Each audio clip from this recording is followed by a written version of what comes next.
Commençons par vous. Oui? Vous croyez avoir gagné.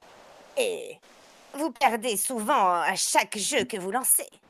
Votre destin est de finir seul dans un jacuzzi, tiède de regrets et entouré de multiples pièces. Vide, Super triste. comme le fond de votre âme. D'accord. Votre magie est si fade que l'on confondrait une chandelle avec une chandelle éteinte. On dirait qu'un enfant a joué avec de la boue, a plus de grâce dans ses gestes que vous quand vous vous déplacez. Jeune homme, vous, chaque mot que vous prononcez alourdit. C'est comme si la bêtise était un sort, et votre aura est aussi pâle qu'une flamme agonisante dans le vent. Vous avez la prestance d'un vieux godemiché abandonné dans une brocante. Wow. Madame, C'est c'est quoi un violent. godemiché? Oui, c'est le but de l'exercice, Mais et c'est- vous avez pour Ah l'instant oui. réussi.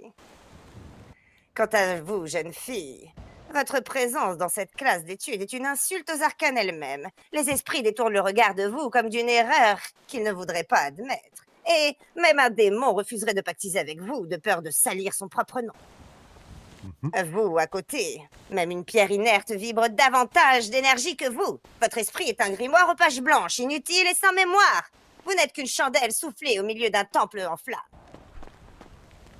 Bien, pour l'instant, vous réussissez cet exercice. Vous, jeune fille, même un apprenti démon rirait de votre misère.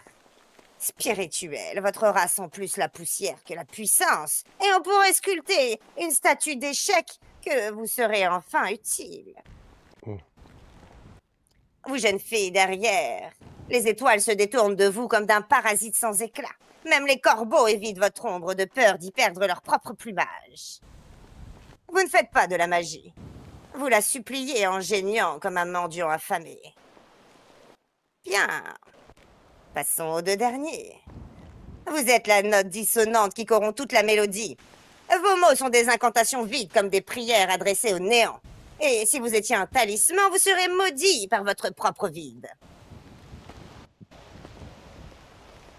Quant à vous, le vent emporte votre souffle comme s'il refusait votre existence. Vous êtes l'éclat d'un miroir fendu, tranchant mais inutile et brisé. Vos parents doivent être sacrément meurtris de voir qu'ils ont mis au monde un tel dégât collatéral. Vous avez totalement raison, madame. Non, c'est un Merci. exercice. Ne croyez Non, pas mes non, mots. vous avez raison, madame. Non, jeune homme. Oh. Le but est qu'à l'intérieur, vous croyez l'inverse de ce que je Faible vous dis. d'esprit. Si vous Elle êtes a sûr détruit. de qui vous T'es pas êtes, parlé, toi. si vous êtes sûr qui vous êtes, les mots des gens ne vous impacteront pas. Peu importe ce que les gens disent de vous ou pensent de vous. L'important, c'est qui vous êtes vraiment. Et qui est la seule personne à savoir qui vous êtes vraiment, jeune homme? Vous-même. Allez, un peu plus de réflexion. Qui est la seule personne à savoir qui vous êtes vraiment, jeune homme?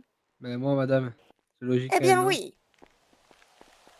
Dans ce cas, prenez un peu plus confiance en vous, et les mots couleront sur votre corps, tel de l'eau sur la roche. Bien, sachez que tout ce que je viens de vous dire n'a rien à voir avec vous, qu'il s'agit d'un ramassis de phrases que j'utilise pendant mes cours pour voir si vous allez craquer, si vous allez réussir à rester calme. Bien sûr, je ne suis qu'un professeur, je ne connais pas vos faiblesses. Cela est souvent plus difficile quand ce sont des proches qui nous agressent. Mais vos proches, vous les choisissez. Votre famille, vous ne l'avez pas choisie. Mais vous pouvez en faire un atout. Mais vous pouvez aussi mener votre barque sans eux au besoin. Vous êtes le seul maître de votre destin. Monsieur.